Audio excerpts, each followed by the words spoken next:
السلام علیکم ورحمۃ اللہ وبرکاتہ۔ دا ڈکشنری آف سورہ یاسین میں آج ہم ایک نئے لفظ مسرفون کو اسٹڈی کریں گے۔ یہ لفظ اگرچہ عربی زبان میں ایک سے زیادہ معنی کے لیے استعمال ہوتا ہے، مگر اردو زبان میں بھی ان سب معنی میں تو نہیں، البتہ ایک معنی میں یہ ضرور استعمال ہوتا ہے، اور وہ معنی ہوتا ہے فضول خرچی کرنا۔ فضول خرچی کرنے کے معنی میں یہ اردو میں عام استعمال ہوتا ہے کہ اسراف نہ کیجئے اور مصرف نہ بنیے، یا فلاں معاملے میں یہ کام کرنا اسراف ہو جائے گا، اور اس طرح کی کنورسیشن میں ہم اس لفظ کو اردو زبان میں بھی استعمال کرتے ہوتے ہیں۔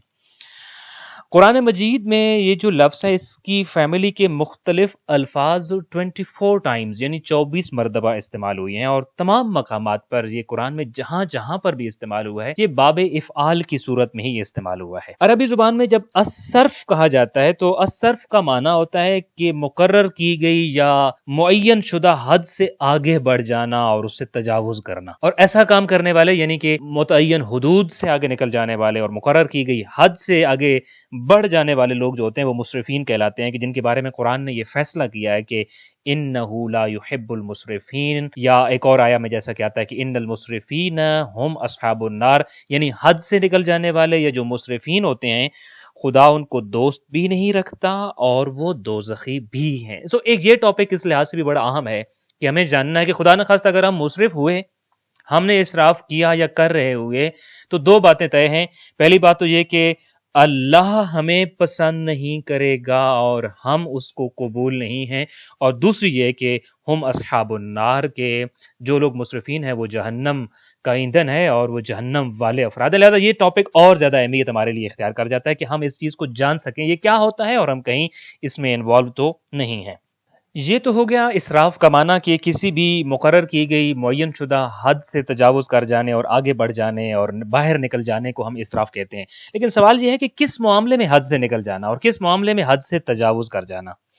یہ لفظ جب ہم کہتے ہیں حد سے نکل جانے والوں کے لیے استعمال ہوتا ہے تو کس معاملے میں، ان وچ ڈائمینشن حد سے زیادہ آگے نکل جانے والوں کو ہم مسرفین کہیں گے یا اس عمل کو اسراف کہیں گے؟ عربی زبان میں جب کہا جاتا ہے کہ صرفت الام ولدہا، تو اس کا مطلب یہ ہوتا ہے کہ ماں نے اپنے بچے کو بہت زیادہ دودھ پلا پلا کر اس کی صحت خراب کر دی ہے۔ تو ہمیں یہاں ڈکشنری سے یہ معنی پتہ چل رہا ہے کہ، اور اس سے یہ بات واضح ہو رہی ہے کہ اس لفظ کا مطلب یہ ہوا کہ کسی چیز کا اس طرح سے ضائع ہو جانا کہ جو فائدہ اس سے حاصل ہونا تھا وہ حاصل نہ کیا جا سکے، بلکہ وہ نقصان کا سبب بن جائے، اس کو ہم اسراف کہیں گے۔ چونکہ ہمارا سوال یہ ہے کہ کس معاملے میں حد سے نکل جانا، تو ایک جواب تو یہ ہو گیا کہ اس طرح سے کسی بھی چیز میں حد سے آگے نکل جانا کہ وہ چیز تو بڑی فائدہ مند تھی مگر اس سے فائدہ حاصل نہیں کیا جا سکا، وہ ضائع ہو گئی ہے اور بلکہ نقصان کا سبب بھی بن رہی ہے۔ تو اس معاملے میں جس چیز سے بھی آپ یہ والا بیہیو کریں گے تو اس چیز کے معاملے میں ہم اسراف کر رہے ہوں گے اور ہم مسرفین ہوں گے۔ اچھا، اس سوال کا ایک اور جو ہے وہ ڈکشنری میں جواب ہے کہ جب عربی میں ایک اور لفظ استعمال ہوتا ہے صرف الماء، تو اس کا معنی یہ ہوتا ہے کہ پانی زمین پر بیکار میں بہہ گیا ہے، یوں بہہ گیا کہ اس کا کوئی فائدہ نہیں ہوا اور زمین کو اس کا کوئی فائدہ نہیں پہنچا، ضائع ہو گیا، بیکار چلا گیا۔ یعنی مطلب یہ کہ یہ کام کی چیز تھی پانی، اور جب وہ زمین پر گرایا جاتا تو اس نے ایک پروڈکٹیوٹی جو ہے وہ کریٹ کرنی تھی اور اس سے زمین کو بھی فائدہ ہونا تھا، مگر وہی پانی زمین پر اس انداز میں بہہ گیا ہے کہ اسے استفادہ نہیں ہو سکا اور وہ ضائع ہو گئی ہے۔ تو اس کے لیے بھی عربی لغت میں صرف الماء کہا جاتا ہے۔ تو اس سے دوبارہ ہمیں ایک چیز واضح ہو رہی ہے کہ جب اس طرح کا لفظ بولا جاتا تھا تو اس میں کسی ایک خاص چیز کی بات نہیں ہے، جیسے پہلی اگزامپل جو ہے وہ دودھ کی ہے، دوسری اگزامپل پانی کی ہے۔ یہاں سے ایک اندازہ یہ نکالا جا سکتا ہے کہ کوئی سی بھی چیز جو فائدے کی ہو وہ استعمال اسی جگہ پر ہو رہی ہے جہاں اس کا فائدہ اٹھایا جا سکنا پاسبل تھا، مگر استعمال اس انداز میں ہوئی ہے کہ اس سے فائدہ نہیں اٹھایا جا سکا ہے، تو اس کو کہا جائے گا اسراف ہوا ہے اس چیز کا۔ ایک تیسری چیز جس کی طرف قرآن مجید نے متوجہ کیا اور یہ معنی اور زیادہ واضح ہو جاتا ہے، وہ یہ ہے کہ کسی بھی چیز کو اس مقام پر نہ رکھنا کہ جس کے لیے وہ بنی ہے، یا ایسے موقع پر استعمال نہ کرنا کہ جس موقع کے لیے وہ بنی تھی۔ ایسا موقع یا ایسا مقام کہ جس چیز کے لیے وہ چیز بنی ہے وہاں استعمال نہ ہو، بلکہ کسی اور موقع اور کسی اور مقام پر استعمال ہو جائے تو اس کو اسراف کہتے ہیں۔ مثلاً قوم لوط کو قرآن مجید نے قوم مسرفون کہا ہے، اور اسی لیے کہا ہے کیونکہ وہ افزائش نسل کے مادہ کو یعنی سپرمز کو اس جگہ صرف کرتے تھے جس کے لیے وہ بنا نہیں تھا، اور اس طرح سے ان سپرمز کا اور اس افزائش نسل کے مادے کا مقصد حاصل نہیں ہوتا تو قرآن مجید نے ان کو قوم مسرفون کہا ہے۔ تو یہاں اس معنی نے اور زیادہ اس مفہوم کو وسیع کر دیا ہے کہ کسی بھی چیز کا نہ صرف یہ کہ ایسے استعمال ہونا کہ جس سے فائدہ حاصل نہ ہو رہا، بلکہ بے موقع اور بے محل استعمال ہونا، کیونکہ بعض جگہ پر تو ایسا ہے کہ موقع نہیں تھا لیکن محل ٹھیک تھا، بعض جگہ پہ یہ ہے کہ محل ٹھیک ہے لیکن موقع ٹھیک نہیں ہے۔ یہ تیسری ڈائمنشن قرآن مجید نے بتائی ہے کہ نہ موقع اور نہ ہی محل دونوں ٹھیک نہ ہو، بلکہ چیز کسی اور مقام کے لیے ہو اور اس کو ایسے مقام پر استعمال کیا جائے کہ جس کے لیے اس کو بنایا ہی نہیں گیا تھا، تو اس کے لیے بھی اسراف کا لفظ استعمال ہوتا ہے۔ سو ان ایگزامپل سے سوال ہمارا پھر سے میں آپ کے سامنے رکھوں یہ تھا کہ کس معاملے میں حد سے تجاوز کرنے والوں کو ہم مسرفین کہیں گے، کس معاملے میں حد سے اسراف کر جانا کس معاملے میں حد سے آگے نکل جانا جو ہے وہ اسراف کے زمرے میں آتا ہے۔ تو ہمیں ان ایگزامپل سے معلوم ہوا، جن میں سے ایک قرآن کی ایگزامپل ہے، کہ وہ کسی بھی معاملے میں جب ہم کسی بھی حد سے آگے نکل رہے ہوتے ہیں تو وہ اسراف کہلاتا ہوتا ہے۔ لہٰذا اسراف کو عمومی طور پر ہم صرف فضول خرچی کہتے ہیں، فضول خرچی کے لیے استعمال ہو رہا ہوتا ہے یہ لفظ، مثلا پیسے میں فضول خرچی، کھانے پینے میں فضول خرچی، پہناوے میں فضول خرچی، اور یہ جو چیزیں ہوتی ہیں۔ تو ان ایگزامپلز نے یہ بتایا کہ اسراف صرف فضول خرچی ہی کو نہیں کہتے ہیں، بلکہ اس کا مطلب یہ ہوتا ہے کہ انسانی توانائی، انسانی طاقت، اس کی صلاحیت، افرادی طاقت، انسان کا وقت، اس کی دولت اور اس کی ذہانت یا اور کسی بھی صلاحیت کا ایسے مقصد کے اوپر استعمال کر دینا کہ جس سے کوئی تعمیری نتیجہ نہ نکالا جا سکے اور جس سے کوئی فائدہ حاصل نہ کیا جا سکے اور خاطر خواہ فوائد حاصل نہ کیے جا سکتے ہوں، تو ایسی جگہوں پر ان ساری چیزوں کا، توانائیوں کا استعمال کرنا، طاقت کا استعمال کرنا، پیسے کا استعمال کرنا، اپنی ذہانت کا استعمال کرنا، اپنے وقت کا استعمال کرنا، اسراف کہلائے گا۔ لہٰذا یہاں ہم ایک نتیجہ، جیسے قرآن مجید، ایک میں ایگزامپل آپ کے سامنے عرض کرتا چلا جاؤں کہ قرآن مجید یہ کہتا ہے قُلْ يَا عِبَادِيَ الَّذِينَ أَسْرَفُوا عَلَىٰ أَنفُسِهِمْ لَا تَقْنَطُوا مِن رَحْمَتِ اللَّهِ، کہ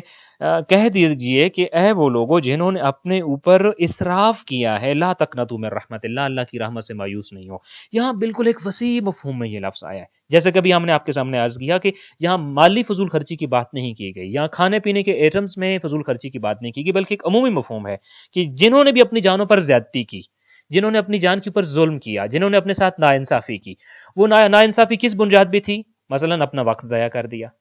وہ ناانصافی کس بنیاد بھی تھی؟ مثلا اپنی جسمانی طاقت کو کہیں غلط ضائع کر دیا۔ یہ ناانصافی کس عنوان سے تھی؟ یہ ظلم اس طرح سے بھی ہو سکتا ہے کہ اپنا پیسہ برباد کر دیا۔ یہ ناانصافی اس طرح سے بھی ہو سکتی ہے کہ اپنی زندگی کی قیمتی ترین اشیاء کو بے موقع محل ضائع کر دیا ہو۔ سو الذین اسرفوا علی انفسہم یہ بتاتا ہے کہ اسراف صرف کھانے پینے کی اشیاء یا مال و دولت کو شامل نہیں ہے، بلکہ اللہ کی عطا کی ہوئی کسی بھی نعمت کا بے موقع اور بے محل استعمال کرنے سے وہ اسراف کے زمرے میں چلی جائے گی۔ ایسا کرنے والا مسرف کہلائے گا، اور مسرفین کے بارے میں قرآن مجید کا فیصلہ یہ ہے کہ وہ اللہ کو سخت ناپسند بھی ہیں، اور اسی بنیاد پر ہم اصحاب النار، وہ جہنم کے اصحاب ہیں، جہنم کی ہی افراد ہیں۔ اچھا، یہاں تک بات یہ ہوگی کہ اسرفہ یا اسراف یا مسرفون کے کتنے معنی ہو سکتے ہیں اور کون کون سی ڈائمینشنز ہیں جن کے والے سے میں اسراف کر سکتا ہوں یا مسرفون میں سے ہو سکتا ہوں۔ ایک خاص گوشہ جو اس کا خاص طور پہ آج کل کے زمانے میں قابل توجہ ہے، جیسے میں نے ابھی آپ سے کہا کہ یہ لفظ تو کسی بھی معاملے میں حد اعتدال سے گزر جانے کے لیے استعمال ہوتا ہے، مگر عام طور پر جو اس کا استعمال ہے وہ خرچ کرنے کے معاملے میں حد تجاوز کراس کر جانے اور اسے آگے نکل جانے پر ہوتا ہے۔ یعنی مطلب کیا ہوا؟ مطلب یہ ہے کہ کسی بھی فرد کے پاس مال و دولت اور پیسہ تو حلال کا ہے، جہاں وہ استعمال کر رہا ہے وہ جگہ بھی مناسب اور جائز جگہ ہے، مگر خرچ کی مقدار ضرورت سے زائد ہے اور ضرورت سے زیادہ ہے تو یہ اسراف ہو جائے گا۔ یعنی کیا؟ یعنی جس مقام پر جس قدر ضرورت ہو وہاں اس سے زیادہ خرچ کر دینا اسراف کہلاتا ہے۔ آج کے دور کے مسائل میں سے ایک بڑا انسانی مسئلہ اور انسانی المیہ یہ ہے کہ دنیا بھر میں انسانی جو ضرورت کے وسائل ہیں اور جو انسانی ضروریات کی اشیاء ہیں ان کی قلت اس وجہ سے پیدا ہو رہی ہے، اور وہ لوگوں کے دسترس سے اس لیے دور ہو رہے ہیں کہ جن لوگوں کے قبضے میں اور جن لوگوں کے اختیار میں یہ چیزیں ہیں وہ ان کا استعمال اسی طریقے سے کر رہے ہیں جیسے اسلام نہیں چاہتا تھا. یعنی جس مقام پر اور جس قدر ضرورت تھی اس سے زیادہ خرچ ہو رہی ہیں اور ان کو اس کے غیر موقع و محل پر بھی استعمال ہو رہی ہیں. لہٰذا آج کے دور کا اگر ہم دیکھیں، موجودہ دور کا، بلکہ میں اگر آپ کے سامنے اس وقت اور فیکٹس اور فگر رکھوں تو آپ حیران رہ جائیں گے کہ اقوام متحدہ نے 2021 میں جو ان کا اقوام متحدہ کا ایک ذیلی ادارہ ہے UNEP، اور وہ ایک برطانوی فلاحی ادارے RAP یعنی WRAP جس کا مخفف بنتا ہے، اس کے جو انہوں نے اعداد و شمار اس 2021 میں جاری کیے ہیں جو کہ سن 2019 کے بارے میں ہیں، اور اس کا خلاصہ یہ نکلتا ہے کہ دنیا بھر میں جو جتنی بھی خوراک موجود ہے، یہ خوراک کی البتہ ہے کہ دنیا میں جتنی بھی خوراک ہے، اگر آپ جاننا چاہیں کہ غذا اور خوراک دنیا میں جتنی بھی تیار کی جاتی ہے اس کا 1/3 استعمال ہوئے بغیر ضائع ہو جاتا ہے. اس وقت آپ اپنی اسکرین پہ دیکھ بھی سکتے ہیں چند ایک کنٹریز ایسے ہیں جن کا ڈیٹا خاص طور پہ میں نے آپ سے شیئر بھی کیا ہے کہ ان ممالک میں وہ پر ایئر کتنے ٹن جو ہے خوراک ضائع ہو رہی ہے بغیر استعمال کے، قابل استعمال خوراک ہے. اور اسی طریقے سے وہ پر کیپیٹا جو ہے وہ کتنا دنیا بھر میں خوراک جو ہے وہ ضائع ہو رہی ہے، وہ بھی آپ کی سکرین اس وقت آپ کو بتا سکتی ہے. میں صرف جسٹ آپ کے ساتھ ایک چھوٹی سی چیز اس حوالے سے شیئر کر رہا ہوں کہ قرآن نے یہ کہا تھا، اور آج کی 21ویں صدی کا سب سے بڑا مسئلہ جو کہ ورلڈ ہنگر ہے، اور ورلڈ ہنگر کا سب سے بڑا ریزن جو ہے وہ فوڈ ویسٹ ہے. اور یہ فوڈ ویسٹ کیوں آ رہا ہے؟ چونکہ انسان نے اسراف کے مسئلے کو سیال نہیں کیا، وہ اس مسرف بن گیا ہے اور وہ ہر چیز پہ اسراف کرنے پہ آمادہ ہو گیا ہوا ہے. اور وہ جو دنیا بھر میں جتنی خوراک، اور میں یہ چیز بھی آپ کے ساتھ عرض کروں کہ یہ جو خوراک ضائع ہو جانے اور فوڈ ویسٹ کے میں آپ کے ساتھ اعداد و شمار شیئر کر رہا ہوں، یہ وہ فوڈ نہیں ہے کہ جو کھیت کے اندر تیار ہونے کے بعد کٹائی کے دوران ضائع ہو جاتی ہے، یا وہ خوراک چننے کے عمل کے دوران ضائع ہو جاتی ہے، یا کھلیان کے اندر آ کے ضائع ہو جاتی ہے، یا پیکنگ میں ضائع ہو جاتی ہے. نہیں، یہ وہ خوراک اس میں شامل ہی نہیں ہے. یہ تو وہ خوراک ہے کہ جو مارکیٹ میں آنے کے بعد اور کنزیومر کے پاس پہنچنے کے بعد اور سارے کے پہنچنے کے پاس اس کے پاس پہنچنے کے بعد اس کے ٹیبل پہ آ کے، اس کے گھر میں آ کے، اس کے تصرف میں آ کے بعد ضائع ہو رہی ہے. کتنا کھیت میں ضائع ہو جاتی ہے، کتنا وہ پیکنگ میں ضائع ہوتی ہے، کتنا کھلیان میں ضائع ہوتی ہے، اور کتنا پھر وہ مارکیٹ میں جو ہے اس کو سپلائی کرتے وقت ضائع ہوتی ہے، اس کے تو ابھی یہاں پہ اعداد و شمار شامل ہی نہیں ہے. تو یہ بڑے ڈرا دینے والے اور حیران کن اعداد و شمار ہیں. یہ جو دنیا میں خوراک گھروں میں پہنچتی ہے اور مگر استعمال نہیں ہوتی ہے، اگر اس کے بارے میں یہ رپورٹ یہ کہتی ہے کہ اگر ہم اس خوراک کو ٹرکوں پر لاد کر ایک کانوائے بنانا چاہیں تو ایسے 23 ملین ٹرک درکار ہوں گے، 23 ملین ٹرک درکار ہوں گے، اور ان میں سے ہر ٹرک 40 ٹن کا وزن اٹھا سکتا ہو. یعنی اتنے ٹرک اگر دنیا میں اویلیبل ہوں اور ان کے اوپر یہ ضائع شدہ خوراک کو اگر ان کے اوپر لادا جائے تو اتنے ٹرکوں کا بوجھ بن سکتا ہے. اور میں ایک جگہ پڑھ رہا تھا، کسی جو ہے وہ اینالسٹ نے یہ تجزیہ کیا ہے کہ یہ اتنے ٹرک ہیں کہ جن کو اگر زمین کے گرد ایک لائن میں کھڑا کیا جائے تو آدھی سے زیادہ زمین کو وہ کور کر سکتے ہیں. یعنی یہ دنیا کی ضائع ہو جانے والی قابل استعمال خوراک، ٹیبل پہ پہنچ کے پک کر اور تیار ہو کر ضائع ہو جانے والی خوراک کے اعداد و شمار ہیں، جس میں تمام کے تمام دنیا کے ممالک بھی شامل نہیں ہیں. چند ایک ممالک کو شامل کیا گیا اور اس کا یہ تخمینہ اور اندازہ لگایا گیا ہے. آپ یہ سن کر حیران رہ جائیں گے. اور یہ جو میں آپ سے اعداد و شمار شیئر کر رہا ہوں، یہ دنیا کے بہترین اداروں کے اکٹھے کی ہوئی ہیں جو 2013 سے 2019 کے دوران اکٹھے کی گئے، اور ان کا میں آپ کے ساتھ ایک خلاصہ شیئر کر رہا ہوں کہ روزانہ دنیا میں 690 ملین لوگ، 690 ملین پیپل روزانہ بھوکے سوتے ہیں اور بھوک سے بری طرح متاثر ہے. رات کو جب اپنے بستر پہ جاتے ہیں تو ان کے پیٹ خالی ہوتے ہیں اور ان کے پاس اپنا پیٹ بھرنے کو کچھ نہیں ہوتا. پھر ان رپورٹس کا ایک اندازہ یہ ہے کہ مجموعی طور پر دنیا بھر میں 842 ملین لوگ جو ہیں وہ ناکافی اور غیر مناسب کھانے کے سبب، خاطر خواہ کھانا نہ ملنے کی وجہ سے طویل یا اور سخت قسم کی فاقہ کشی، یعنی کہ جس کو آپ کہہ لیں کرونک ہنگر کی حالت میں مبتلا ہیں. اقوام متحدہ کی ایک اور رپورٹ ہے اور جس میں کہا گیا ہے کہ ترقی پذیر ممالک میں ہر سال 5 سال سے کم عمر کے 50 ملین بچے غذائی قلت جیسے متعلقہ وجوہات کی بنا پر دنیا سے چلے جاتے ہیں اور مر جاتے ہیں. اسی طریقے سے عالمی ادارہ صحت جو WHO ہے، اس کے مطابق اگر ہم اعداد و شمار کو اور اس کی رپورٹس کو دیکھیں تو غذا کی جو ناکافی سہولیات ہیں اور غذائیت کی شدید کمی جو ہے، یہ اسکول جانے کی عمر سے کم عمر جو 20 ملین بچوں کو متاثر کرتی ہے اور جن کی اکثریت کا تعلق WHO کے مطابق ایشیا اور جنوبی افریقہ اور افریقہ اور ایشیا کے بر اعظم سے ہے۔ کچھ اور اعداد و شمار بتاتے ہیں کہ ترقی پذیر دنیا کی 1/3 آبادی خوراک کی ایسی غیر محسوس کمی کا شکار ہے کہ جو اندھا پن، ذہنی پسماندگی اور قبل از وقت موت کا سبب بن رہی ہے، اور اس کا سبب جو ہے وہ ورلڈ ہنگر ہے، خوراک کی کمی ہے۔ یعنی ایک طرف آپ دیکھیے خوراک ٹیبل پہ پہنچ کے پکنے کے بعد کس قدر ضائع ہو رہی ہے، اور دوسری طرف یہ جو دنیا میں بھوک کا راج ہے اور غذائی قلت کے مسائل ہیں۔ 162 ملین بچے خوراک کی کمی کی وجہ سے جسمانی یا ذہنی صحت میں کمزور ہیں، جبکہ 99 ملین بچے دنیا بھر میں اوسط سے کم وزن کے حامل پیدا ہوتے ہیں یا کم وزن کے حامل ہو کر ہی بڑے ہوتے ہیں، جس کو ہم سٹنٹک گروتھ کہتے ہیں۔ اسی طریقے سے 51 ملین بچے غذائیت کی کمی اور غذائی مسائل کی وجہ سے موت کے منہ میں جا رہے ہیں سالانہ دنیا میں۔ وجہ کیا ہے؟ بھوک۔ اور بھوک کی وجہ کیا ہے کہ جس کے پاس کھانے کے لیے اویلیبل ہوا ہے اس نے کسی اور کے ساتھ شیئر نہیں کیا۔ پہلی بات تو یہ کسی اور کا حق وہ اپنے ٹیبل پہ لے آیا، پھر کسی اور سے شیئر بھی نہیں کیا، اپنے ٹیبل پہ وہ اس کو جو اس نے ضائع کیا وہ کسی کے لیے استعمال نہیں ہوا۔ جیسے کہ میں نے آپ سے کہا کہ اس رپورٹ کا خلاصہ یہی ہے کہ دنیا میں تیار ہو جانے والی تمام خوراک کا 1/3 بغیر استعمال ہوئے انسان ضائع کر دیتے ہیں، اور جبکہ دوسری طرف ہم دیکھتے ہیں کہ انسانی آبادی جو ہے وہ، بلکہ میں نے کچھ رپورٹس میں پڑھا کہ اگر دنیا کے 10 امیر ترین لوگ اپنی دولت کو، اپنی ضرورت سے زیادہ جو دولت ان کے پاس ہے اس کو انویسٹ کریں تو دنیا میں 4 مرتبہ غربت کو ختم کیا جا سکتا ہوتا ہے۔ یہ پرابلمز کیوں آ رہے ہیں؟ اسراف کا مسئلہ نہ سمجھنے کی وجہ سے اور دنیا میں مسرفون ہونے کی وجہ سے۔ ایک طرف یہ رونگٹے کھڑے کر دینے والے اور انتہائی خطرناک اعداد و شمار ہیں جو دنیا بھر سے سامنے آتے ہیں خوراک کے ضائع ہو جانے کے حوالے سے۔ میں آپ کی توجہ امام جعفر صادق علیہ السلام کی اس حدیث کی طرف دلاتا ہوں کہ جس میں انہوں نے امام محمد باقر علیہ السلام کی ایک روش اور ایک سنت اور ایک طریقہ کار کی طرف توجہ دلائی۔ آپ کھانے کے حوالے سے امام محمد باقر علیہ السلام کی روش یہ بتاتے ہیں کہ میرے والد تولیے سے غذا آلودہ ہاتھ صاف کرنے پر ناراض ہوتے تھے، یعنی جو انگلیوں میں تھوڑا بہت غذا لگ جاتی ہے کھانا کھانے کے دوران، اگر اس کو کوئی کپڑے سے، ٹشو سے صاف کرتا، تولیے سے صاف کرتا تو آپ ناراض ہوتے تھے۔ اچھا پھر وہ ہاتھ کیسے صاف کرتے؟ تو آپ فرماتے ہیں کہ میرے والد امام محمد باقر علیہ السلام وہ غذا آلودہ ہاتھ کو احترام غذا میں چاٹ لیتے تھے، اور پھر فرماتے ہیں کہ کوئی بچہ اگر ان کے پاس ہوتا اور وہ کوئی چیز اس کے برتن میں باقی رہ جاتی تو اس کے برتن کو خود صاف کر لیتے، یہاں تک کہ آپ خود فرماتے کہ کبھی دسترخوان سے تھوڑی سی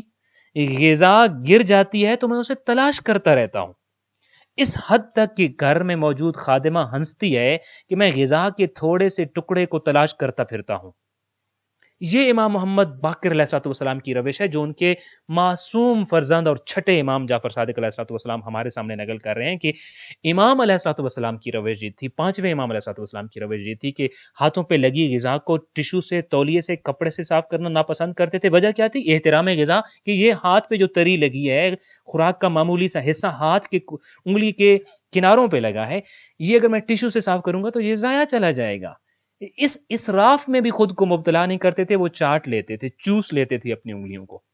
اور پھر اگر گھر میں بچے ہمارے پاس دسترخوان پہ بیٹھے ہوتے ہیں اور بچے اپنی پلیٹ کہہ لیجئے، اپنا جس چیز بھی کھانا ان کو پیش کیا جاتا ہے اس کو اس طریقے سے کمپلیٹلی نہیں کھاتے، بچ جاتا ہے اور ضائع ہو جاتا ہے موسٹلی، تو امام علیہ السلام اپنے دسترخوان پہ دیکھتے تھے کہ اگر بچوں کی پلیٹ میں، بچوں کے حصے میں آیا ہوا کھانا اگر کسی طرح سے بچ رہا ہے تو امام علیہ السلام اس کو ضائع ہونے سے بچاتے تھے اور خود کھا لیتے تھے۔ اور خود یہ جملہ بڑا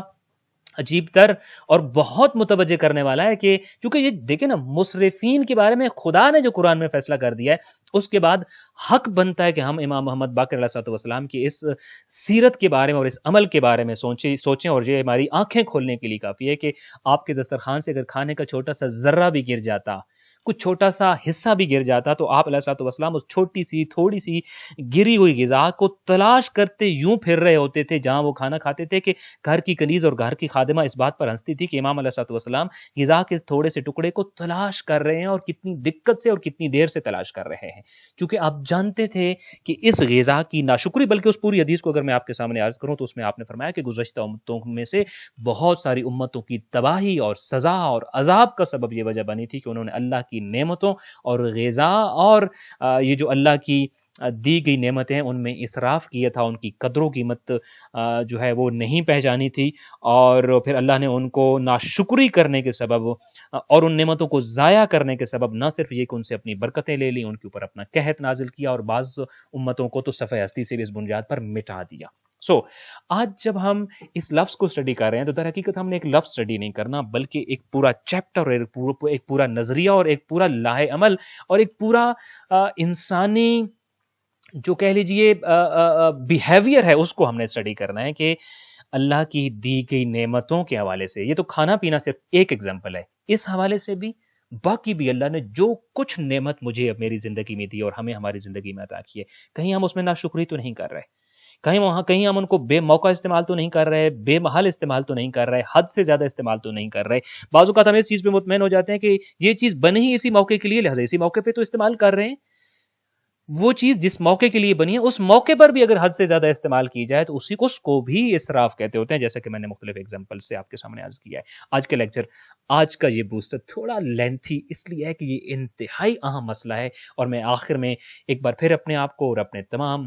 ویورز کو، لسنرز کو متوجہ کروں گا کہ امام محمد باقر علیہ الصلوۃ والسلام کی سنت سے ہمیں یہ اندازہ ہو جانا چاہیے، اور ہو جاتا ہے کلیئرلی، کہ یہ اتنا اہم اور مہم مسئلہ تھا کہ امام علیہ الصلوۃ والسلام اس مسئلے کے لیے اپنے دسترخوان میں چھوٹے چھوٹے ذروں پہ توجہ دیتے تھے، بچوں کی بچی ہوئی پلیٹ پہ توجہ دیتے تھے، ہاتھ کی کناروں اور انگلی کی کناروں پہ لگی ہوئی غذا پہ اس قدر توجہ دیتے تھے کہ اس میں بھی ناشکری کا ایلیمنٹ نہ ہے۔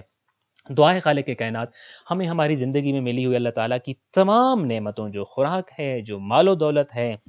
جو رزق ہے، جو غذا ہے، اس کی دی ہوئی صلاحیتیں ہیں، اس کی دی ہوئی طاقت ہے، اس کی دی ہوئی فہم و فراست ہے، ہماری زندگی میں وقت ہے، ہماری دنیا میں موجود دیگر نعمات ہیں، ان تمام کی تمام نعمات خدا بندی کو اس کے شکرانے کے راستے میں اور شکر گزاری کے راستے میں استعمال کرنے کی توفیق عطا فرمائے، اور ان نعمتوں میں اسراف کرنے اور مسرفین میں سے شمار ہونے سے ہمیں اپنے آپ کو بچانے میں ہماری مدد عطا فرمائے، ہمیں رہنمائی عطا فرمائے، اور ہمیں مسرفین سے بچنے والوں، اسراف سے بچنے والوں میں ہمارا شمار فرمائے۔ السلام علیکم ورحمۃ اللہ وبرکاتہ۔